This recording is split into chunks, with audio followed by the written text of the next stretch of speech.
Buenas tardes, ¿qué tal a todos? Bienvenidos a una nueva edición de Haciendo. Haciendo es una iniciativa impulsada por la Secretaría de Gestión y Extensión y el Departamento de Ciencia y Técnica de la Facultad de Ciencias Exactas y Tecnología de la Universidad Nacional de Tucumán, y el mismo tiene como objetivo la divulgación y comunicación de las actividades realizadas por la unidad académica de sus distintos actores. En esta edición, el ingeniero Martín Rodrigo Tolosa, ingeniero mecánico de la Facultad de Ciencias Exactas y Tecnología de la Universidad Nacional de Tucumán y actualmente becario doctoral de CONICET, en el doctorado en Ciencias Exactas e Ingeniería, doctorado ofrecido por la facultad. Nos va a presentar su coloquio denominado Estudio de materiales para la industria nuclear a través de diagramas de fases. Por favor, Rodrigo, puede comenzar. Bien, bueno, muchas gracias, Lucas, por la presentación. Bien, en el coloquio vamos a hablar del estudio de materiales para la industria nuclear a través de diagramas de fases, que se encuentra en el marco de mi doctorado, que es diagrama de fases experimentales binarios y ternarios en aleaciones de base circonio. El director a cargo de mi tesis doctoral es el doctor Nicolás Nieva, ¿sí? Conocido de la casa. El codirector es el doctor Rubén González, gerente a cargo de la gerencia de materiales de la Comisión Nacional de Energía Atómica, y contamos con la inestimable ayuda de la doctora Delia Arias, que en este momento es consultora, pero que fue revisora de los diagramas de fases de las aleaciones de base circonio. ¿Sí? Bien, bueno, como vemos, el título de mi doctorado es Diagramas de fases experimentales de aleaciones base circonio. Entonces, comencemos básicamente presentando a nuestro amigo circonio. El circonio es un elemento que se encuentra en la tabla periódica, al igual que muchos otros, donde tenemos con su número atómico, su número básico, y lo más interesante es el punto de fusión, ¿sí? Que es de 1855 grados centígrados. Ya vamos a ir viendo a lo largo de la charla algunas otras características del circonio. Bien, ¿por qué estudiamos estas aleaciones en Argentina? Lo que pasa es que Argentina es considerado un país nuclear, ¿sí? Acá tenemos un mapita donde están las distribuciones de las distintas centrales nucleares en el mundo, y tenemos a Argentina con nuestras 3 centrales nucleares, ¿sí? Que es Atucha 1, Atucha 2 y Embalse. Las aleaciones de base circonio se utilizan mucho en lo que es el núcleo de las centrales nucleares y también como elemento estructural de las mismas. Bueno, acá tenemos un esquema simplificado de lo que es una central nuclear con el contenedor. En esta zona tenemos el núcleo con las barras de control, un intercambiador de calor, acá tenemos la turbina de vapor y el generador, que luego de usar algunos transformadores producen la energía eléctrica en nuestro país. Acá tenemos un esquemita en 3 dimensiones bastante bonito de cómo están dispuestos los distintos elementos de la central nuclear. Y acá tenemos una foto real de lo que es el complejo nuclear de Atucha, donde están las centrales de Atucha 1 y Atucha 2, que se encuentra en Zárate, en Buenos Aires, al margen derecho del río Paraná. Y esta es una foto real también de la central de Embalse, que se encuentra en Córdoba. Pero bien, nos vamos a centrar por el momento en el núcleo del reactor nuclear, ¿sí? Acá tenemos un esquema de lo que es el núcleo del reactor, y está bueno porque tiene las dimensiones con respecto a un operario. Podemos ver que es bastante grande, ¿sí? Y podemos ver que estos paquetitos que se encuentran acá es lo que se denominan elementos combustibles. Un esquema del elemento combustible separado de los demás es algo así, donde adentro tienen distintos cañitos. Los cañitos, lo vemos ahora en una imagen real, son algo así. Estos cañitos son muy parecidos a los cañitos que ponemos para colgar la cortina del baño o la cortina de la cocina. Son realmente iguales, son huecos. Y adentro de estos cañitos es que va el combustible, que es el dióxido de uranio, donde el combustible tiene la misma forma de una pastillita de paracetamol. Entonces, básicamente, a los cañitos de la cocina los llenamos con pastillitas de paracetamol. Y eso conforma, junto con todos estos cañitos, lo que es el elemento combustible. El elemento, para la combustión se utiliza el dióxido de uranio. Y lo que se produce es una fisión nuclear, que es lo que va a producir energía. Acá tenemos un esquema de cómo es básicamente la fisión nuclear. Nosotros bombardeamos con un neutrón incidente un núcleo de uranio 235, ¿sí? El uranio 235 es el único isótopo natural fisible. Entonces, bombardeamos con neutrones el uranio 235, de esta manera queda inestable y se fisiona. Una vez que se fisiona, libera energía. Libera energía y se producen dos productos de fisión. Normalmente puede ser el criptón y el bario, aunque a veces también es el estroncio con el xenón. Pero lo interesante no es solamente que se libera energía y que se producen dos productos de fisión, sino también es que se producen 3 nuevos neutrones. A veces se producen 2 neutrones. La media es 2,5. O sea, la mitad de las veces se producen 3, las otras mitades se producen 2. Y con estos nuevos neutrones vamos a bombardear nuevos núcleos fisionables. Y la energía de estos neutrones es igual o superior a la del neutrón incidente. Entonces, con un neutrón bombardeamos un núcleo fisionable, obtenemos 3 neutrones o 2, y seguimos bombardeando diferentes núcleos fisionables, y de esta manera producimos la reacción en cadena. Bien, ¿por qué se usan este tipo de aleaciones, las aleaciones de base circonio? Lo que pasa es que este tipo de aleaciones tienen muy buena resistencia a la corrosión, tienen muy buenas propiedades mecánicas también. Y otra característica muy interesante es que poseen baja absorción de neutrones, ¿sí? Básicamente podemos decir que es transparente a la radiación. Entonces, esta característica es lo que nos permite que se produzca la reacción en cadena, que es lo que explicábamos recién. En Argentina, las aleaciones más difundidas, las más utilizadas, son las aleaciones tipo Circaloy 4, que están formadas por circonio, un pequeño porcentaje de estaño, desde 1,2% hasta 1,7% de estaño, pequeño porcentaje de hierro y pequeño porcentaje de cromo. Pero actualmente hay una nueva aleación que se utiliza, que son las tipo Cirlo, ¿sí? Donde la diferencia entre las aleaciones tipo Cirlo y las tipo Circaloy es el contenido de niobio. Las tipo Cirlo contienen niobio, no así las tipo Circaloy. ¿Por qué decimos tipo Circaloy y tipo Cirlo? Esto depende de la patente. Tipo Cirlo es una patente estadounidense, aunque cada país tiene su patente, como los franceses, la M5, o los rusos, la ESI-35. Y lo que tienen estas aleaciones es que cuando están en funcionamiento dentro del núcleo del reactor, se producen aleaciones binarias, que pueden ser cromocirconio, hierro-circonio, niobio-circonio o estaño-circonio. Pero también se producen aleaciones ternarias, como hierro-estaño-circonio, hierro-niobio-circonio, cromo-hierro-circonio, estaño-niobio-circonio. Y en la tesis de doctorado lo que nosotros hacemos es estudiar parte del diagrama de hierro-circonio, parte del estaño-circonio y los diagramas de fases ternarios, hierro-estaño-circonio, hierro-niobio-circonio y estaño-niobio-circonio.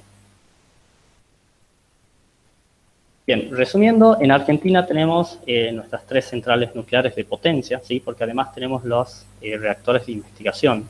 Y estas centrales de potencia utilizan aleaciones tipo circonio-niobio, que son las tipo Cirlo, o las tipo Circaloy. Y estas aleaciones, como ya lo dijimos, se encuentran en el núcleo del reactor. Entonces, si se encuentran en el núcleo del reactor, está de más decir que un factor clave es la seguridad. Y para atacar este tema de la seguridad es necesario conocer y estudiar los diagramas de fases de estas aleaciones. En realidad, debería haber un estudio sistemático de los diagramas de fases binarios, ternarios y cuaternarios. Pero uno de los problemas que tenemos es que más allá que vimos que hay centrales nucleares en todo el mundo, hay muchas zonas que los diagramas de fases, ya sea binarios ternarios o cuaternarios que están sin resolver. Y hay muchas contradicciones y controversias en ciertas regiones de los diagramas de fases. Entonces, la Comisión Nacional de Energía Atómica, en conjunto con gente del Laboratorio de Física del Sólido, viene trabajando desde el año 2000 en colaborar, haciendo nuestros aportes en los estudios del diagrama de fases. Bien, vamos rápidamente a hablar un poquito de los diagramas de fases binarios. Las variables que definen un diagrama de fases pueden ser la temperatura, la composición y la presión. En este caso, nosotros trabajamos a presión constante, por lo tanto, nos quedan dos variables para definir. Es decir, que con la temperatura y la composición, nuestro diagrama queda definido totalmente. Como son diagramas de fases binarios, solamente tenemos dos elementos, ¿sí? Entonces, con la temperatura y la composición, podemos definir el diagrama de fases y que queda representado en un gráfico en un plano. Para la lectura del diagrama de fases utilizamos la regla de la palanca binaria. En los sistemas ternarios cambia un poquito más la cosa, porque la forma de los diagramas ternarios son prismas de bases triangulares, donde en el eje Z tendríamos la temperatura. Ahora bien, cada cara del prisma está formado por elementos de un sistema binario, ¿sí? Entonces podemos decir que el lado AB es un diagrama de fases binarios, el lado BC es un diagrama de fases binario también, y el lado CA es un diagrama de fases binario. Es decir, que en nuestro ternario tendríamos 3 diagramas de fases binarios. A modo de ejemplo, si tratáramos del ternario hierro estaño circonio, podríamos decir que cada cara sería una cara el hierro circonio, otra cara el hierro estaño y otra cara el estaño circonio. Pero bueno, como es muy complicado trabajar con este tipo de diagramas, sobre todo a temperaturas altas, es que lo que se acostumbra a hacer es un corte isotérmico, ¿sí? En el eje Z realizamos un corte a una determinada temperatura y nos queda este gráfico que es mucho más sencillo, es un triangulito mucho más sencillo de resolver. Entonces, para cada temperatura que queramos estudiar, hacemos un corte isotérmico.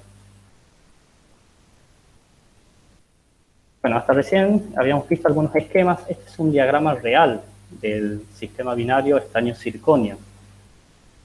En este caso, nosotros estamos estudiando este diagrama entre las temperaturas de 800 grados y de 1200 grados.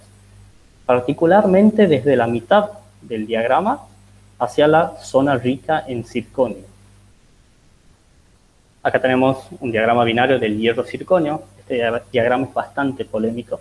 Se viene modificando muchas veces sobre la estabilidad de algunas fases que están en juego. Y acá tenemos uno del hierro estaño. Cada puntito que ven acá, cada circulito, cada triangulito, es una muestra estudiada. Acá están las referencias. Entonces, cada cuadradito, cada circulito es una muestra, una temperatura diferente estudiada por un cierto grupo de investigadores, ciertos autores, ¿sí? Particularmente en el caso de los diagramas ternarios, el último diagrama publicado corresponde a la doctora Arregues, que fue publicado en el año 2018. Acá no estamos viendo todo el diagrama, sino estamos viendo la esquina rica en hierro del diagrama hierro-niobio-circonio a la temperatura de 800 grados. Cuando trabajamos con los ternarios, sí o sí hay que poner la temperatura del corte isotérmico. Y a modo de ejemplo también tenemos el hierro estaño circonio, donde la última publicación, la última actualización de este diagrama corresponde al doctor Nieva, ¿sí? Que es del Laboratorio de Física del Sólido. Bien, básicamente, antes de trabajar con los diagramas, lo que tenemos son los materiales de partida, donde a modo de ejemplo tenemos algunas purezas. Estas purezas pueden cambiar. Podemos trabajar en algunos casos con hierro de alta pureza, que es hierro con 5,9, ¿sí? Es 99,999. En este caso tenemos 99,98. Para la preparación de la materia prima, lo que hacemos es partir de materia prima grande y lo vamos cortando en pedacitos más chiquititos. Cada paso que vamos realizando requiere de un pesaje. Entonces tenemos el material en grueso, en bruto, lo vamos haciendo cada vez más pequeños hasta llegar a pedacitos chiquititos de 3 a 5 milímetros, le hacemos una limpieza con alcohol y finalmente le hacemos un desengrasado con acetona o con éter, ¿sí?, en nuestra bacha sonicadora. Acá tenemos la cortadora automática, que es la que utilizamos, donde usamos un disco diamantado de un espesor de 0,5 milímetros. La idea de usar este disco es perder la menor cantidad de material posible, ¿sí? Es muy caro conseguir materiales de esta pureza. Es por eso que utilizamos la cortadora automática. Finalmente, luego de desengrasar, hacemos un pesaje final y lo empaquetamos y rotulamos antes de fabricar la aleación. Como de ejemplito, de ilustrarlo rápidamente, tenemos nuestro material, que lo vamos a poner en la cortadora automática. En esta zona se abre la cortadora, ¿sí? Esta tapita se abre y se pone lubricante para cortar. Ubicamos el material en esta mordaza y lo empezamos a cortar hasta que tenemos algo así de chiquitito. Luego lo limpiamos y desengrasamos en la bacha sonicadora y ahora sí está listo para fabricar la aleación. Las aleaciones se fabrican en los hornos de arco, ¿sí? Es un horno que tiene un cabezal de cobre que está refrigerado con agua. Acá podemos ver que se utiliza un electrodo de tungsteno que es no consumible.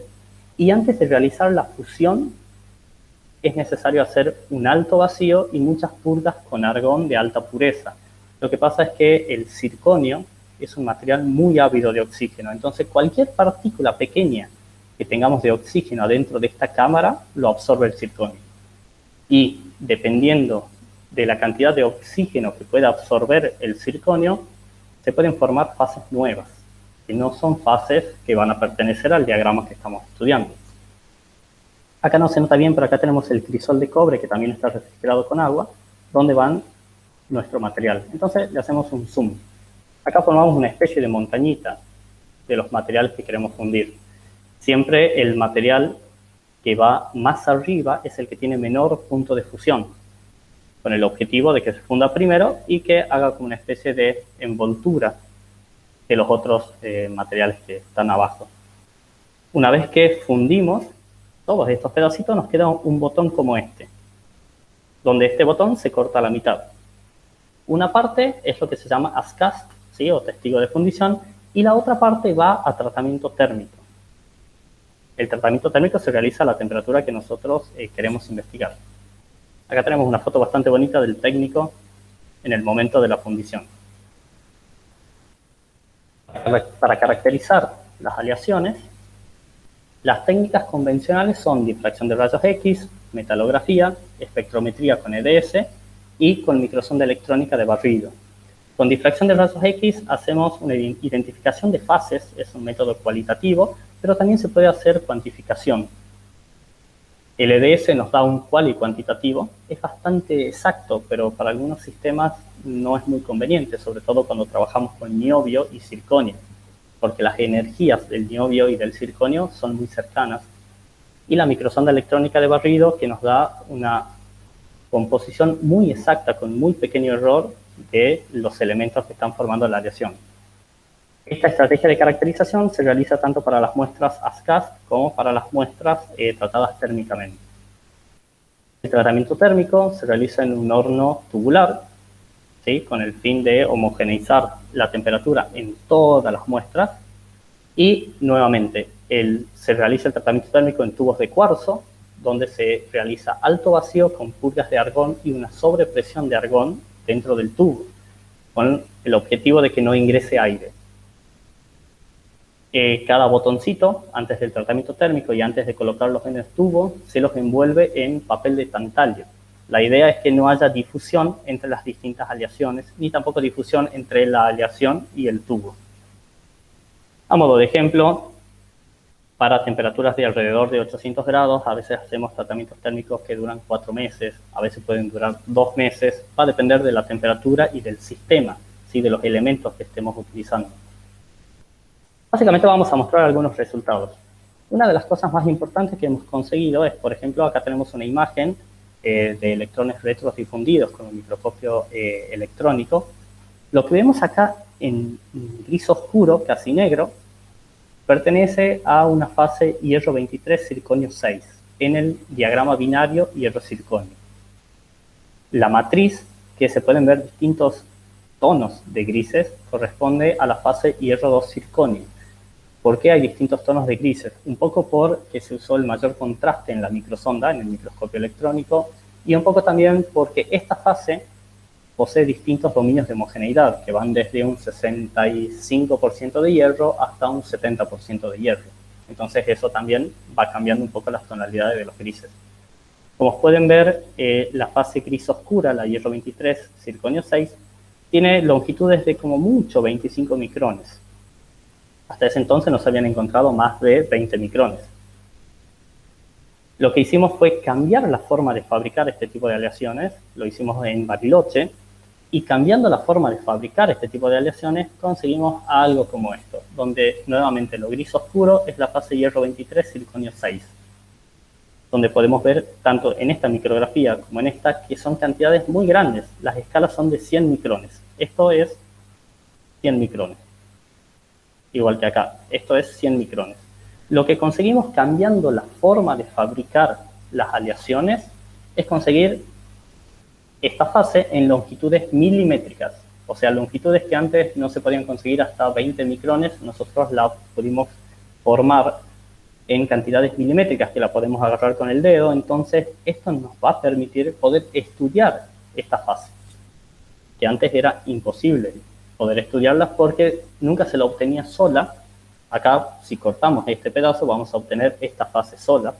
Antes siempre estaba en combinación con otras dos fases y era muy, muy pequeña, entonces no se conocen muchas propiedades de esta fase. Bueno, con esta nueva forma de fabricar es que presentamos nuestro trabajo y fuimos seleccionados dentro de los mejores 10 trabajos del mundo en el año 2019. Y conseguimos una beca para presentarlo en una conferencia internacional en Singapur. Modo de ejemplo también, en el caso del ternario, bueno, uno de nuestros aportes del ternario fue que encontramos que esta fase, la que hablábamos recién, es estable y pertenece al diagrama de fases. Como pertenece al binario, también va a aparecer en esta zona del ternario hierro-niobio-circonio. Y lo que vemos acá es que hay dos fases, una llamada C14 y otra C36. Estas fases son conocidas como fases de Laves, que son del tipo AB2. Y es una relación de un compuesto A en relación en 1 con un compuesto 2 con relación 2. Uno de los problemas que tienen estas fases es que es muy difícil diferenciarlas con difracción de rayos X, que es más o menos como tenemos acá. En esta zona deberíamos diferenciar distintos picos. Este es un patrón de difracción de rayos X. En esta zona no es posible diferenciar distintos picos. Lamentablemente tenemos mucho ruido, que el valor del ruido es muy similar al valor de la señal. Lo único que podemos diferenciar acá es el pico este un poco ancho y de baja intensidad. Entonces lo que hicimos como laboratorio fue presentar una propuesta para ir a medir al Laboratorio Nacional de Luz de Sincrotrón en Brasil. Ahí fuimos con Lucas Acosta, el presentador de la charla. Viajamos hasta acá. Lo que tenemos aquí son electrones que viajan a la velocidad de la luz en vacío. Entonces, en cada una de estas cabinitas ingresan los electrones, que son los que utilizamos para hacer la difracción de rayos X. Lo que conseguimos son patrones de difracción más o menos así, donde podemos ver que el ruido es muy bajo y que las intensidades son muy altas. Son muy limpios los picos que se obtienen acá. Lo que está en gris son los puntos medidos, ¿sí? Como los puntitos de acá, todo lo de abajo. Y lo que está en verde es un modelado. Entonces nosotros lo que hicimos es, sobre las muestras medidas, hacer un modelado de la fase C14, igualmente un modelado de la fase C36. Y podíamos ver que había picos principales y característicos de la fase C36 que no aparecían en las muestras que habíamos medido. Por ejemplo, el plano 105, o en este caso el 107, o el 201. Son 3 picos que no están apareciendo. Pero sobre todo tenemos este pico que es principal y característico que no aparecía. Es decir, que la fase C36 en esta zona donde supuestamente estaba, no está. Y esta es una propuesta del diagrama de fases que que estamos trabajando. La idea es mandarlo a publicar durante este mes, quizás a fines de este mes. Esperemos tener un poquito de suerte. Pero bien, cuando hacemos difracción de rayos X o difracción de rayos X con luz de sincrotrón, lo que estamos haciendo es atacar a la nube electrónica del átomo. Pero ahí vienen algunos problemas, porque para fabricar las muestras para difracción de rayos X usamos una lima diamantada. Y esta lima le produce algunas deformaciones plásticas por más que no queramos. Y a veces en el proceso de limado podemos calentar la muestra y se producen pequeños óxidos. Como ya dijimos, el circonio es un material muy ávido de oxígeno. Entonces lo que queríamos probar era si nuestro método de fabricación de polvos era acorde o no para las condiciones del material de aleaciones de base circonio. Entonces estudiamos en la esquina rica en hierro, nuevamente en el diagrama ternario, hierro, niobio, circonio, pero a la temperatura de 1200 grados. Fabricamos 3 muestras. Lo que tenemos en negro es el diagrama de la literatura. En este caso correspondía a un grupo de investigadores chinos, ¿sí? Fabricamos las muestras G3, G4 y G5. Y presentamos una propuesta en conjunto con gente del Laboratorio Argentino de Haces de Neutrones, con gente de España y de Francia, para medir en el Instituto Langevin de Grenoble en Francia, ¿sí? Entonces lo que hicimos acá fue medir con difracción de neutrones. Lo que cambia al usar difracción de rayos X de laboratorio o con luz de sincrotrón con difracción de neutrones es que nosotros, en este caso, con difracción de neutrones, atacamos al núcleo de la muestra, no a la nube electrónica, sino que vamos directamente al núcleo e incidimos con neutrones el núcleo de la muestra. Entonces no nos interesa tanto las pequeñas deformaciones que tendrán los cristalitos y tampoco nos interesan pequeños óxidos, porque en el caso de difracción de neutrones tenemos mucha mayor penetración en la superficie de la muestra. Entonces vamos al centro. Por más que se oxide la capa exterior, no nos preocupa mucho. Tenemos un patrón de la muestra G5, ¿sí? Es difracción, en este caso nuevamente con neutrones. Lo que está en rojo son los puntos medidos y lo que está en negro es el modelado. Lo principal primero siempre es identificar todos los picos. Es hacer un modelado y que ajusten todos los picos del modelado con los puntos medidos. Lo segundo que se hace es intentar ajustar la altura y las intensidades de los picos, ¿sí? Es un tema que da para largo de cristalografía porque en este caso no ajustan todos los picos, las intensidades, perdón, de los picos, pero todos los picos vemos que están ajustando. Lo que vemos acá en azul es la diferencia entre el modelado y los puntos medidos. Nuevamente, en esta zona se ven la diferencia entre los puntos medidos y el modelado. Esta es otra muestra, G3. Y lo que está de interesante en esta muestra es que en esta zona, si hacemos un zoom, vamos a ver que con el modelado que nos daba la literatura, con los que nos daban los distintos papers, no alcanza para justificar este pico. Hay un pico muy chiquitito que pertenece a una fase que no estaba informada en esta zona en la literatura.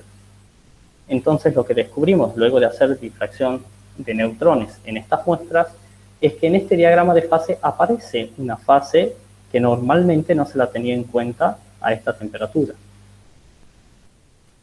Lo que está todavía en discusión es si esta fase es estable o no. Estamos, bueno, por el momento trabajando en eso. Entonces, bueno, básicamente esto es un poco lo que realizamos en el Laboratorio de Física del Sólido con las aleaciones de base circonio. Acá, una especie de propaganda un poquito, les mostramos que el Laboratorio de Física del Sólido tiene muchas líneas de investigación. La línea de investigación de materiales nucleares es una de las tantas, y dentro de esa línea el director del laboratorio tuvo varios proyectos de tesis, ya sea de tesis de licenciatura, de tesis de ingeniería biomédica, mecánica. Siempre nos presentamos con estudiantes a las becas SIUN, becas SIN, se dirigieron tesis de maestría y trabajos de doctorado. Por si alguien quiere sumarse, siempre es bienvenido. Muchas gracias.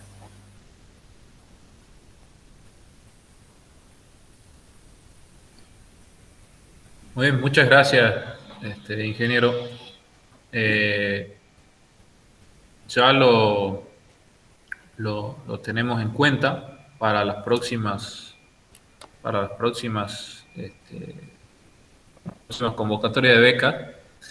Y bueno, ya serán informados debidamente. Bueno, así concluye este nuevo episodio de Haciendo.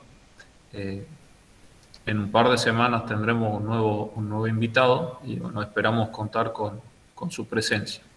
Así que bueno, muchas gracias Martín también, y que tengan un buen día y una buena tarde. Hasta luego. Los felicito por la presentación. Excelente, Martín. Muy dinámico, un tema que para mí es totalmente lejano, pero muy buena, muy dinámica, muy linda la presentación. Bueno, muchísimas gracias, Nora. Gracias.